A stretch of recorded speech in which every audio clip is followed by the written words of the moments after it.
আমাৰ সকলোৰে মৰমৰ মনোজ দাৰ জন্মদিন আৰু ২৬ জুনত মনোজ দাৰ আৱিৰ্ভাৱ তিথি হয় জন্মাষ্টমী আৰু তাকে লৈ আমাৰ অফিচত আমাৰ নাস্তিকসকলৰ কিছু আয়োজন যিহেতু মই নাস্তিক নহয় বাৰু কিন্তু আমাৰ বাকীসকল সকলো নাস্তিক আছে আমাৰ অফিচটোত আৰু কিন্তু এইবাৰ অলপ পৃথক দেখিলোঁ মোৰ তাক লৈ বেছিকৈ আচৰিত হ'লোঁ যিহেতু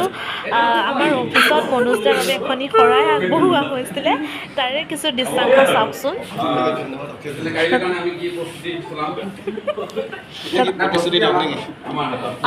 আওৰামটো দিয়ে আকৌ এই কি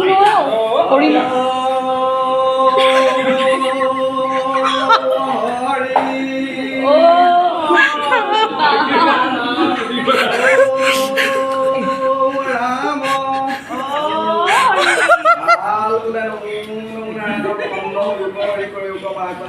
আপোনাৰ মহিমা আপুনি ৰেকৰ্ড কৰি জব কৰা প্ৰত্যান বোলে আমাৰ মনোজেন নেওগৰ চল্লিছ সকলোৱে প্ৰাৰ্থনা কৰিম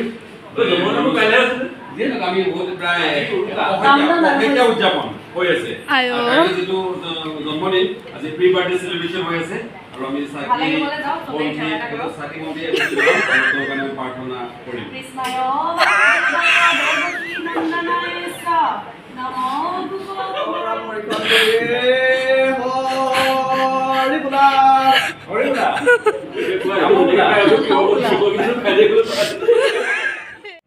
তাৰ পাছতে যিহেতু আজি মনোজ দাৰ জন্মদিন আছিলে ২৬ জুন আৰু তাকে লৈ অফিচত বিশাল আয়োজন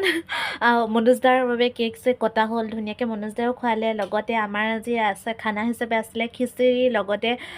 মাংস আছিলে লাবৰা ভাজি আছিলে আলু ভাজি আছিলে তাৰপাছত আৰু টপ আছিলে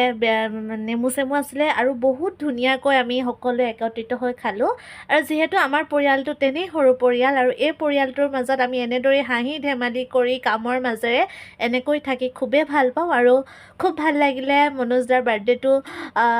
অতি সুন্দৰকৈ অতি ধুনীয়াকৈ পাৰ কৰিলোঁ আৰু এয়াই আছিলে ভাবিলোঁ ফেচবুকতো দিম ইউটিউবতো লগতে আপলোড দি দিম আৰু এয়াই আছিলে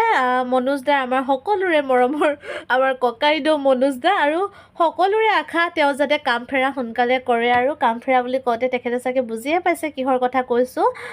সোনকালে কৰক আৰু আমিও আশাবাদী যিহেতু আমি তেওঁৰ মৰমৰ ভনীয়েকসকল ৰেডিয়ে হৈ আছোঁ তেওঁৰ সেই বিশেষ সময়খিনিলৈ বিশেষ মুহূৰ্তত আমি সকলোৱে